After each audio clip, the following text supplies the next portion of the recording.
le journal.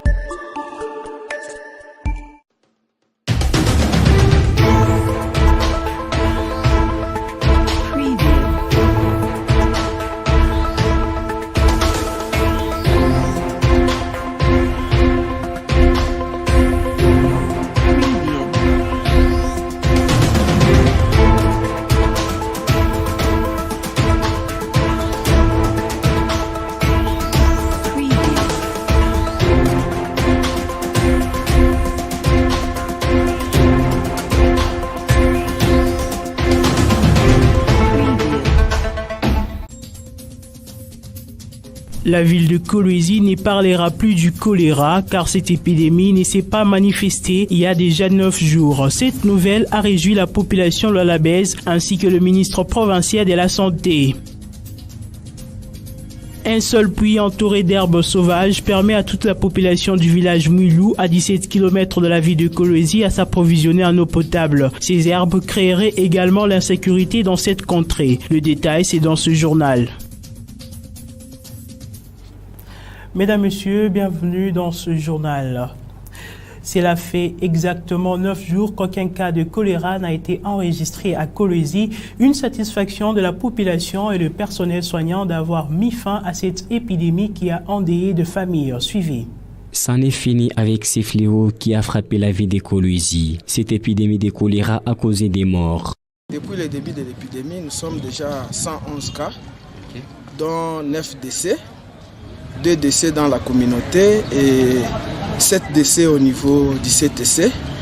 Mais nous les rassurons que le choléra est guérissable. C'est vraiment guérissable lorsque les malades arrivent consulter à temps. Nous allons les prendre en charge correctement et la guérison est possible à 100%. Cette bonne nouvelle a réjoui les responsables de la santé au Lualaba Samikayo Momokanza. Nous avons fourni beaucoup d'efforts qui ont fait que même à l'intérieur de la province, le choléra, ce n'est plus comme c'était le cas il y a un mois. Alors à Kolwezi, aujourd'hui nous sommes au 9e jour sans un nouveau cas de choléra. Cela signifie que nous avons fini par vaincre cette épidémie à Kolwezi.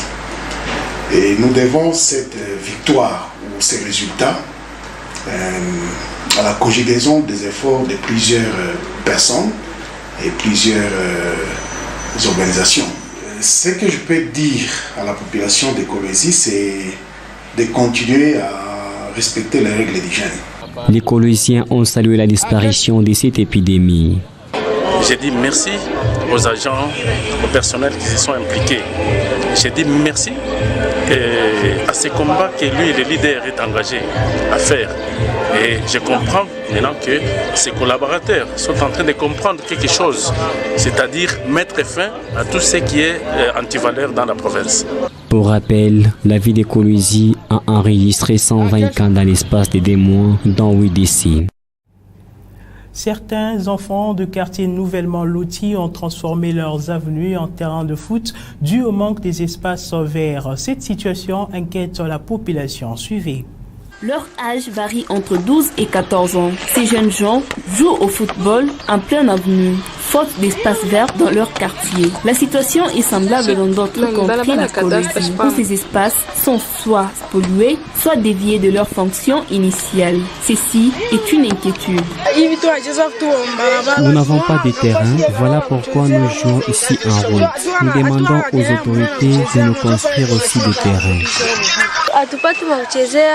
Nous jouons ici, c'est par manque d'espace. Que les autorités nous construisent un terrain qui pourra nous permettre de bien s'entraîner. La même inquiétude est partagée par certains services de l'habitat. Oui, c'est prévu. Et même quand les techniciens travaillent sur le terrain, avant de faire le lotissement, nous prévoyons les espaces verts et les lieux publics. Donc là où on prévoit les marchés, nous prévoyons des endroits pour construire les hôpitaux, les places des jeux, les terrains de foot, quelque chose comme ça. Donc c'est prévu, même quand il y a lotissement. Maintenant, à ce qui concerne les endroits, par exemple les quartiers où les espaces sont utilisés par la population, Bon, chez nous, nous allons demander à la population de se réserver.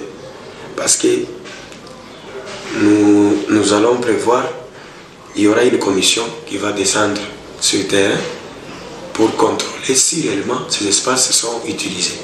Nos efforts fournis pour joindre les responsables du cadastre n'ont pas abouti. En même temps, les manques d'espace vert préoccupent plusieurs jeunes Lualabé. À 17 km de la ville de Kolwezi, au village Mwilou, les habitants rencontrent d'énormes difficultés pour s'approvisionner en eau potable. Un seul puits mal entretenu leur permet l'approvisionnement en cette denrée. Suivez. Dans ces villages de plusieurs âmes, hommes, femmes et enfants n'ont qu'un seul puits d'eau. Ils sont obligés de faire un fil pour s'approvisionner en cette denrée de première nécessité. Les difficultés sont énormes. On nous fait payer un bidon à 500 francs. Nous demandons au gouverneur de nous trouver une solution. À cause de ces problèmes d'eau, nous éprouvons beaucoup de difficultés. Il y a de l'herbe et trop de bandits. Nous avons même peur de nous réveiller la nuit pour venir puiser l'eau.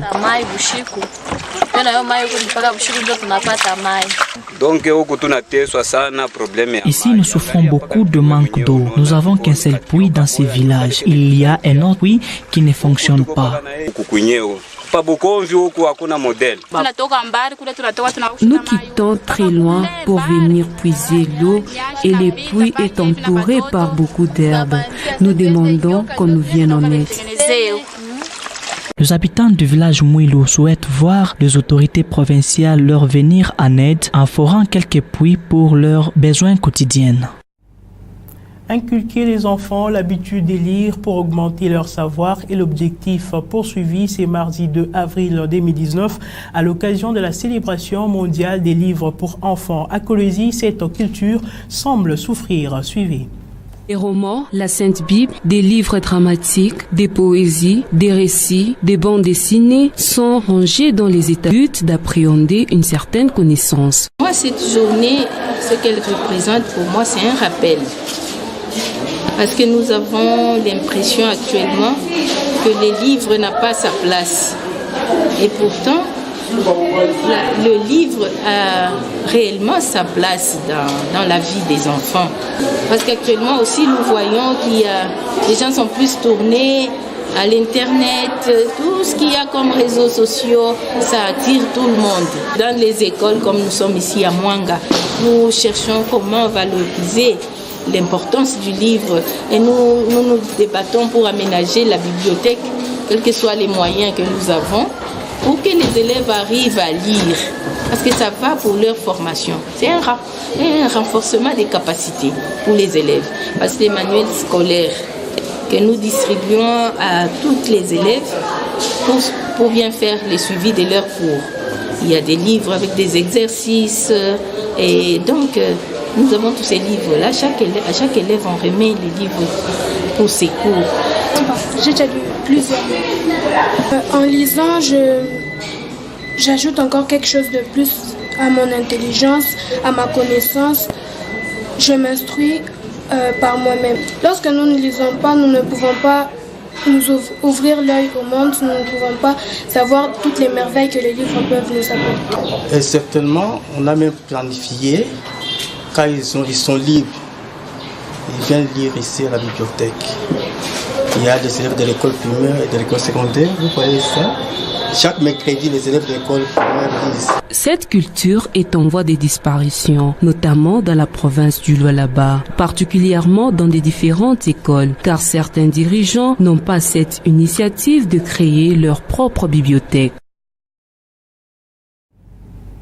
Les députés provinciaux Roy Kayumba, membre du parti politique FIDEC, a communié avec sa base de Tchamundenda et du village Noa dans le territoire de Muchacha ce dimanche 31 mars 2019. Ces membres du parti politique FIDEC, qui a été accueilli en un véritable igoué, est allé dire merci à ses électeurs. Suivez.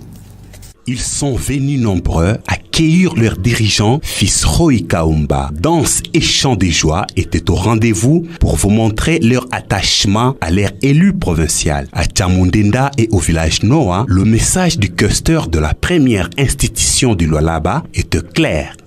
Non, je suis très ému. Je voudrais marquer un signe de reconnaissance envers ce peuple qui m'a fait élire comme député provincial du territoire de Muchacha. Voilà le mobile de mon déplacement vers cette base aujourd'hui. Je suis à Noa, j'étais à Chamundenda, j'étais l'autre fois à Kazembe, Lualaba. J'ai voulu les remercier Dieu Tout-Puissant, le maître des temps et des circonstances qui avait voulu à ce que je sois élu député aujourd'hui, honorable questeur. Ovationnés par la visite, ces électeurs ont eu des mots justes pour exprimer leur satisfaction après les élections du 30 décembre dernier. Je lui remercie infiniment, que le bon Dieu le protège et que son travail aille de l'avant et que dans le mandat prochain, il soit réélu. C'est pourquoi aujourd'hui nous sommes vraiment très contents. Nous le remercions infiniment. Que le bon Dieu le bénisse, car c'est une personne à qui on ne peut jamais s'en passer. Nous sommes vraiment convaincus qu'on sera avec lui tous les jours. C'est l'action qui détermine le sérieux d'une personne. Roy Kaumba a tenu sa parole en faisant demi-tour à la base pour dire merci. D'autres coins du territoire de Muchacha seront également visités dans les jours qui suivent. En bref, pour terminer, découverte ce lundi 1er avril de 13 corps sans vie des creuseurs clandestins morts dans un éboulement des terres survenu vendredi 29 mars à la carrière Cove appartenant à l'entreprise minière KCC.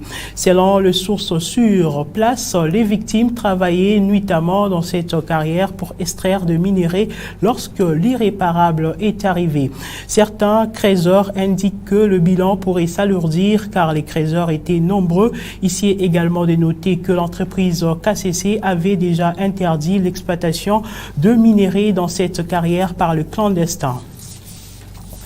Fin complète de ce journal. Merci à vous de nous rester fidèles. À très bientôt.